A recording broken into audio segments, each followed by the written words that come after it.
अब यही चाहते हो, शांत बोल दे, शांत एकदम शांत। हैप्पी तुम्हारी बारी है अब। तो डंटा दो ना, कहाँ है डंटा? ये चाहते हैं हमारे में एड्रेनलिन हार्मोन देखना। लड़ाई बताओ, फ्लाई एंड फाइट करना पड़ेगा क्या तुम लोगों से? गधा शांत रहो एकदम से, देख लो भाई। हाँ, ये बार बार जो है एड्रेनलिन हार्मोन हमारे अंदर से स्रावित करना चाहते हैं। स्रावित हो जल्दी से इनके अंदर से। हमने बात किया किसके बारे में? आए यहाँ पे देखो, परिधीय तंत्रिका तंत्र। ये परिधीय तंत्रिका तंत्र जो होता है, ये परिधीय तंत्रिका तंत्र जो होता है कितने भागों में बटा होता है? कौन कौन सा बताओ? मस्तिष्क और मेरु रज्जा। ये सभी को पता है? ठीक है। मेरु रज्जा है जी, मेरु रज्जा होता है। ठीक है, आप देखिए शर्मा जी, शर्मा जी आप ध्यान दीजिए। मस्तिष्क की कितनी जोड़ी? 12। मस्तिष्क की 12 जोड़ी तंत्रिका, ठीक है, और मेरु रज्जु का 31। जब इन दोनों को आपस में क्या कर दिया जाता है? जोड़ा जाता है, तो कितने पेयर बनते हैं? 43। और कुल मिला दिया जाए तो 86। इतना ही बनते हैं। इन्हीं को मिलाकर परिधीय तंत्रिका तंत्र कहा जाता है। हाँ, 12 जोड़ी 31 जोड़ी है। सुनिए फिर बोल रहे हैं कि 12 जोड़ी होता है मस्तिष्क का, 31 जोड़ी होता है मेरु रज्जा का, ठीक है। और ये दोनों को मिला दिया जाए तो ये बनता है क्या? परिधीय तंत्रिका तंत्र। और ये परिधीय तंत्रिका तंत्र से जो होता है सूचना हो गया या संकेत हो गए, अंगों से कहा जाता है मस्तिष्क तक, और मस्तिष्क से अंगों तक आता है। काम किसका है? परिधीय तंत्रिका तंत्र। यानी कि हमारे शरीर में ये 86 जो होता है ना, जो 86 भाग इसका चारों तरफ क्या होता है? फैला होता है। और थोड़ा सा भी हम लोग कुछ भी टच करते हैं, गर्म ठंड या जो कुछ भी महसूस होता है, ये इसी के द्वारा महसूस होता है, जो चारों तरफ क्या होती है? फैली होती है। इसी को नाम क्या देते हैं? परिधीय तंत्रिका तंत्र देते हैं। समझ में आ गया? तो परिधीय तंत्रिका तंत्र में आपका यही था बस। अब जो अभी बताया आपको, कौन सा? अनुकंपी, और उसके बाद से परानुकंपी। सिंपैथेटिक ये था ना, सिंपैथेटिक नर्वस सिस्टम। तो देखिए सिंपैथेटिक नर्वस सिस्टम, और एक होता है क्या? हाँ, पैरा सिंपैथेटिक नर्वस सिस्टम। यानी कि इसको बोलते हैं क्या? अनुकंपी। और इसको वो क्या बोलते हैं? हाँ, परानुकंपी। तो अनुकंपी, परानुकंपी। अनुकंपी क्या होता है? उत्तेजना। उत्तेजना, सीधा बात करें इसकी, किसकी? उत्तेजना। जो उत्तेजना आपके अंदर होती है ना, गुस्से में एकदम से लाल, देखते ही नहीं है कुछ भी, ना अपना ना उसका, धड़ाधड़ चलता रहता है। समझ रहे हैं? हाँ, बाद में जब कुछ हेतु होता है, क्या बोलते हैं? जब टूटता है फटता है, ठीक है, तो बाद में पता चलता है हमको ना, इस तरह से पता नहीं चलता है। का हो रहा है? का कर रहा है? मतलब का हो रहा है यहाँ पे?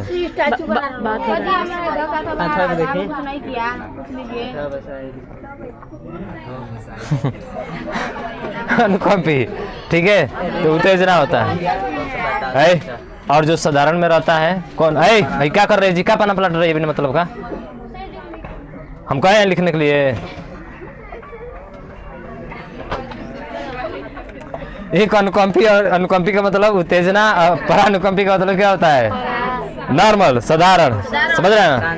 यानी कहने का मतलब है कि सर अनुकंपी तंत्र जो होता है ये उत्तेजना के साथ सक्रिय होता है। किसके साथ? उत्तेजना के साथ। और जो अनुकंपी परानुकंपी होता है ये क्या होता है? ये शरीर के सामान्य अवस्था में रखता है। किस अवस्था में? सामान्य अवस्था में, एकदम नॉर्मल।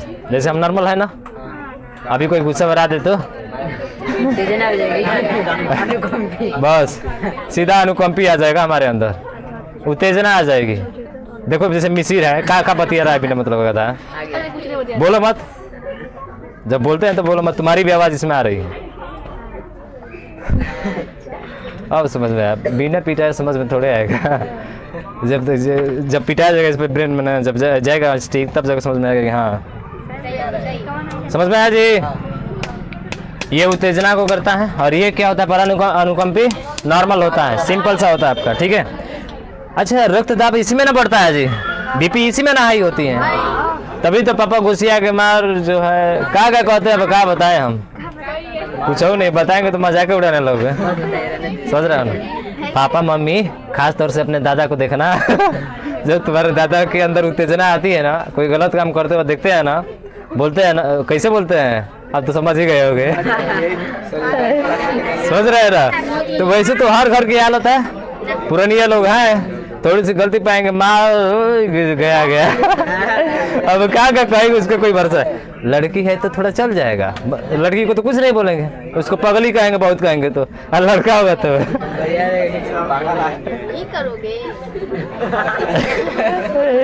चलिए पूछना नहीं है, मैंने एकदम छोड़ता नहीं है कुछ हो ना जी।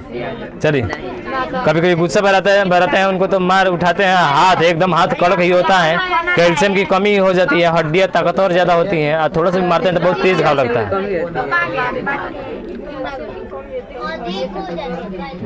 दे दो आपसे खुले जगह दे दो, अरे उधर बैठो था उसको दो जगह दे।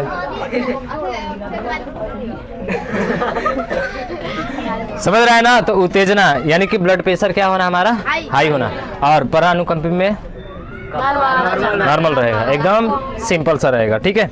उसके बाद से टेम्परेचर का भी क्या होना, बढ़ जाना, तापमान भी क्या होगा इसमें बढ़ेगा, अनुकंपी में टेम्परेचर भी क्या हो जाएगा, बढ़ जाएगा, और इसमें टेम्परेचर सामान्य रहेगा, इसके विपरीत कार्य करेगा। समझ रहा है ना।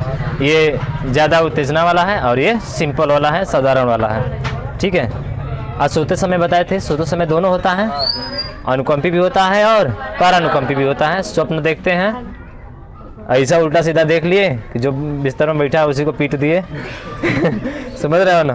बेचारे वो उसके अंदर तो परानुकंपी था, जो सोया था उसके अंदर क्या था, परानुकंपी था, लेकिन अब जब ये उठ कर मार पीट दिया तो उसके भी अंदर अनुकंपी आ गया। अब दोनों में एकदम चल रहा है, कद आ गई क्या, नींद खराब कर दिया एकदम से, मार खींच देगा उसको भी, एक दो छाटी की जो है तुरंत, ठीक है ना।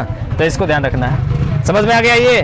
तो इसमें अंतर समझ में आया आपको, रक्तदाब बढ़ेगा, इसमें रक्तदाब सामान्य रहेगा, इसमें आपका जो है उत्तेजना होगी और इसमें साधारण ही रहेगा मनुष्य। इसमें रक्तदाब बढ़ेगा, इसमें रक्तदाब नहीं बढ़ेगा, लेकिन सोते समय में दोनों सक्रिय होगा, अनुकंपी और परानुकंपी। समझ गए ना। हाँ, अब उसके बाद से मस्तिष्क का औसतन भार बताए थे 1300 से 1400 ग्राम। उसके बाद से मस्तिष्क में एक जो मस्तिष्क होता है आपका, एक हड्डी में छिपा रहता है जिसका नाम क्या है, क्रेनियम हड्डी है, और झिल्ली एक होती है मस्तिष्क के बाहरी सतह पे, उसको क्या बोलते हैं, मेनिंजेस। क्या बोलते हैं, मेनिंजेस, ठीक है। उसके बाद से बात करें कि मस्तिष्क में एक एसिटाइलकोलिन होता है, जिसकी कमी से क्या होता है, अल्जाइमर रोग होता है, जिसकी कमी से क्या होता है, अल्जाइमर रोग होता है। और अल्जाइमर रोग का मतलब क्या होता है, हाँ, भूलने की बीमारी, ठीक है, भूलने की बीमारी, ठीक है। उसके बाद से एक और माइक्रोसिफेली रोग होता है जो मस्तिष्क से संबंधित होता है, और माइक्रोसिफेली का मतलब छोटा मस्तिष्क, ठीक है। और एक बताए महारंध्र, महारंध्र हमारे मस्तिष्क में एक छोटा सा, ठीक है ना। महारंध्र जो होता है मस्तिष्क में पाया जाने वाला एक छोटा सा छिद्र होता है, जो मरीरज्जु से आने वाली तंत्रिका कोशिका को मस्तिष्क तक क्या करता है, हाँ, मस्तिष्क में जाने की अनुमति देता है। तो मस्तिष्क में जाने की अनुमति तंत्रिका तंत्र को कौन देता है, महारंध्र देता है। बस इसकी कहानी हो गई खत्म। इतना ही हमको क्या करना है, लिखना है। तो आज नहीं कल, कल भी क्या, आज जो पढ़ाए हैं जितना ना, ये सब याद हो जाना चाहिए। याद हुआ है कि नहीं बताइए।